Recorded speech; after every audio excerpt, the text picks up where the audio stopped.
Bom, e a gente recebe agora o professor de Relações Internacionais da FAAP, Marcos Vinícius Freitas, para falar sobre essa vitória inesperada de Donald Trump. Professor, bem-vindo aqui. A gente tinha quase certeza que hoje iríamos noticiar aqui a primeira mulher presidente dos Estados Unidos e isso não aconteceu. Foi uma surpresa para todos, né, professor? Foi sim. Alguns institutos de pesquisa já diziam ontem que mais ou menos ele teria uma vitória de 2 a 3 pontos, mas foi uma surpresa porque todo mundo falava que ela ia ganhar e havia aquele clima de já ganhou, só que foi uma vitória de lavada, né? Porque ele conseguiu conquistar alguns estados que votavam republicano desde a década de 80, como Pensilvânia, se eu não me engano, Wisconsin, Michigan. Então, esses estados, historicamente, nunca, há muito tempo que não votavam no Partido Republicano e agora o fizeram. Como é que a gente pode interpretar isso? Muitos eleitores, então, na hora da pesquisa, disseram que votariam na Hillary e aí, envergonhados, então, disseram que votariam na Hillary sem querer assumir, então, o voto no Trump, porque todos os estudos, até então os levantamentos, mostravam completamente o contrário, não?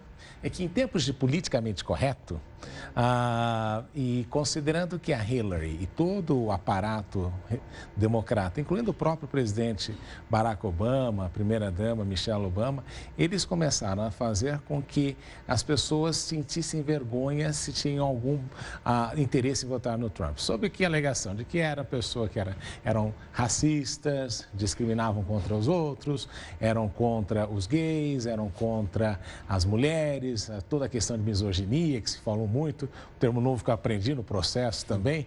Então, se criou esta imagem e a pessoa, ao invés de ficar passando pelo desgaste de dizer, olha, eu vou votar no Trump e ter que ficar ouvindo um monte de coisa que as pessoas normalmente falariam nessa situação, ela falou, não, eu voto na Hillary, mas na hora, entendendo a situação econômica e os resultados complicados nos últimos anos da administração Obama, fez com que o eleitor, na hora, cravasse de uma maneira diferente.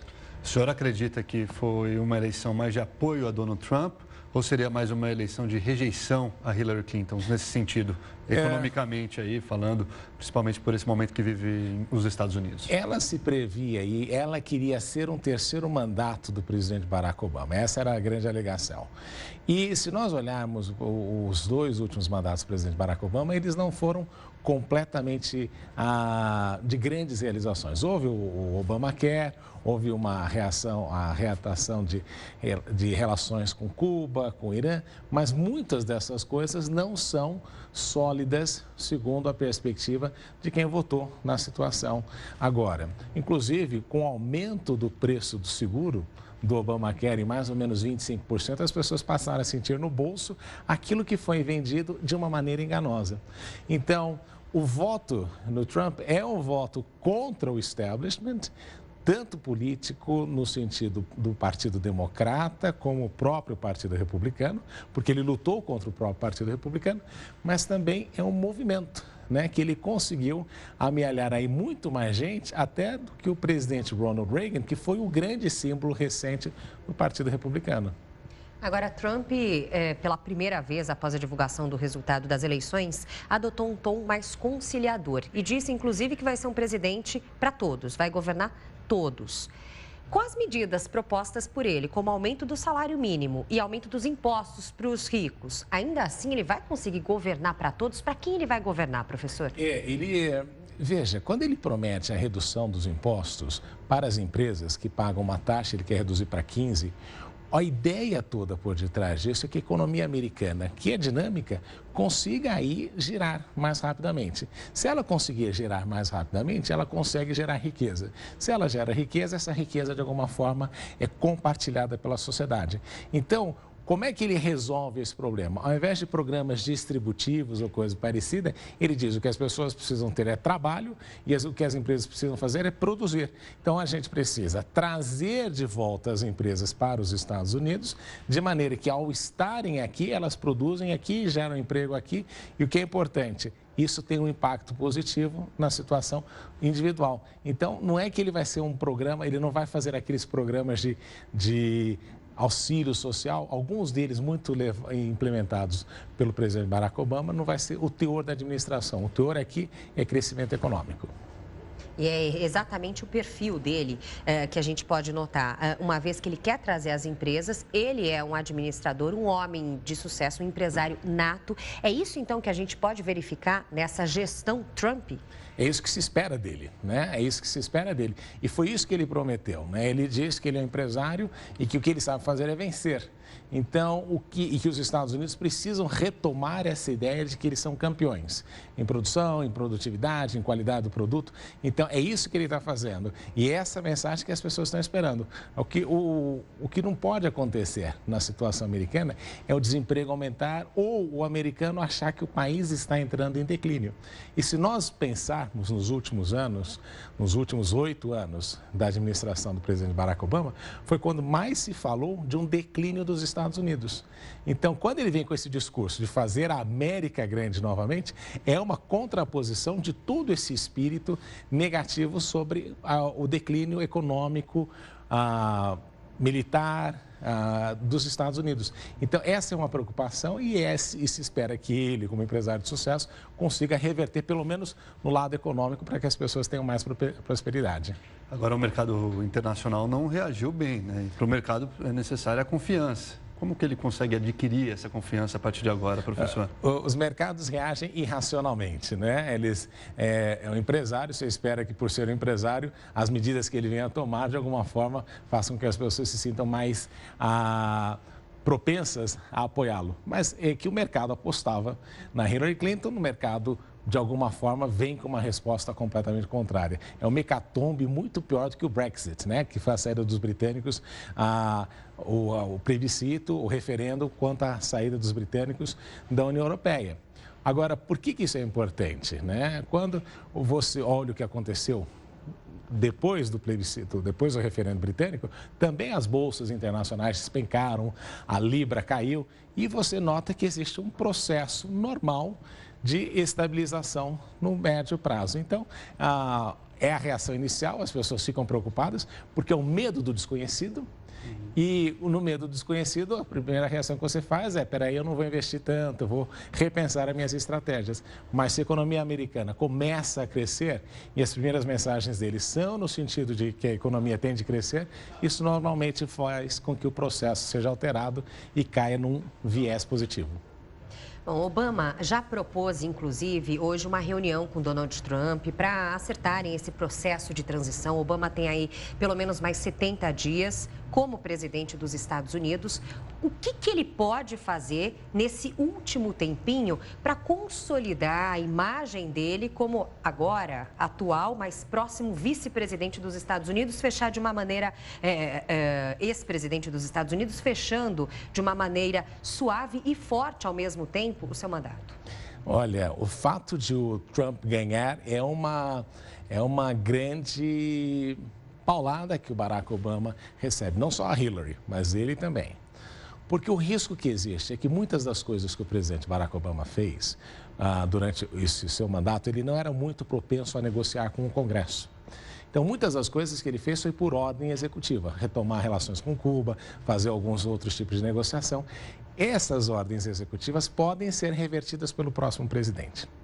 E uma das coisas que também mas o Donald Trump prometeu é que ele reverteria o Obamacare, que é o programa de saúde que é a estrela, a menina dos olhos do presidente Barack Obama. Se ele faz isso, de alguma forma o legado do Obama é apagado. E existe aí um problema já histórico antigo. O Donald Trump, num dos jantares oferecidos pelo presidente dos Estados Unidos para a mídia, ridicularizou muito o Donald Trump e disse que aí surgiu uma inimizade grande, porque ele veio com aquela história da certidão de nascimento, que o Barack Obama não era americano. Então, nesses últimos 70 dias, ele é o que a gente chama de um presidente pato manco. Ou seja, quando você está no fim de mandato, o pessoal diz que até o cafezinho que o pessoal começa a servir para você vem frio. Porque você já começa a olhar que é aquele fim, o próprio staff já está preocupado, porque como é um presidente republicano que vem, ele vem com toda a tropa. E o interessante, eu morei alguns anos em Washington, é que você vê que toda a cidade muda. saem umas 8 mil pessoas, entram 8 mil pessoas novas e todo mundo começa a fazer despedida e as pessoas também já não estão mais conectadas com aquela realidade porque elas estão pensando no próximo passo profissionalmente. Então, o que ele vai poder fazer? Muito pouca coisa. Ele pode até tentar, no final, uma das coisas que ele faz é justamente assinar algumas cartas perdoando alguns criminosos. Então, quem vai estar nessa lista que é a grande pergunta, porque alguns dizem até que a própria Hillary Clinton pode ser incluída nessa lista de perdões presidenciais. Agora, professor, pensando um pouquinho aqui na gente, aqui no Brasil, o presidente Michel Temer já disse que as relações entre Brasil e Estados Unidos não vão mudar em nada com a eleição de Donald Trump. Em contrapartida também, o ministro José Serra, há pouco tempo, disse também que estava torcendo por Hillary Clinton. Quem queria o bem do mundo deveria torcer por Hillary Clinton. Como que fica essa relação? Realmente não muda em nada ou fica um desgaste por conta dessa declaração do ministro José Serra? Eu acredito que os americanos, nessa altura do campeonato, já entenderam também que eles tiveram um problema lá da espionagem do Brasil, dos e-mails do Brasil, do monitoramento da presidente Dilma Rousseff na ocasião. E agora, o ministro José Serra, que deveria ter adotado o famoso silêncio estratégico, ou seja, não tem opinião sobre política de outros países, porque você não sabe quem vai ganhar. Ele deveria ter aprendido isso, porque ele já perdeu também eleições. E se algum chefe de Estado apoiasse ele ou outro candidato, ele não teria gostado muito da reação. Então, quando nessa situação, a diplomacia diz, adota o silêncio estratégico. Você pode até gostar de determinado indivíduo ou não, mas não fala nada. Então, foi um erro aí que a gente espera que com o tempo também seja diluído. E a gente pode também, então, acreditar com todos os créditos nessa afirmação de Temer? Que nada vai mudar para o Brasil? Não é que nada vai mudar para o Brasil, é que nós estamos aí num período complicado das agendas. Em que sentido? O presidente dos Estados Unidos, no primeiro mandato, ele geralmente pensa que vão ser eleitos por 8 anos. No primeiro mandato, eles pensam em resolver o problema doméstico, porque é o que vai garantir a reeleição deles. Então, a agenda do primeiro mandato do presidente é muito mais voltada a resolver os problemas internos, que nos Estados Unidos são muitos, Inclusive, a questão de curar a sociedade, de alguma forma, terminar esse divisionismo. Agora, por outro lado, no caso brasileiro, nós temos 2 anos do presidente Michel Temer, que não é muito tempo na política para grandes realizações. Então, se a gente esperar que vai ser um acordo comercial, muito difícil. Mas o que a gente vai ter aí são medidas normais do engajamento entre os dois países. Então, do ponto de vista econômico, se o Brasil melhorar a situação, a gente deve observar aí um investimento americano maior no Brasil, mas também não temos grandes alterações porque o timing, o tempo dos dois é um pouquinho complicado. Bom, nos resta, então, acreditar que vai ser melhor. É isso também que fica como opção, né? Não tem como não ser, porque eu sou um otimista por natureza. Eu acredito que o presidente Donald Trump, ele é empresário e se ele quiser deixar um legado, porque ele entrou nessa história e ele falou, o meu objetivo é deixar um legado. E como ele tem um ego relativamente grande, Ele sempre fala que ele tem um ego relativamente grande, o que se espera é que ele queira se tornar um grande presidente para os Estados Unidos. Então, se isto acontecer, para nós é positivo, porque quando ele adota medidas positivas para os Estados Unidos e a economia americana cresce, de alguma forma, todo mundo é beneficiado.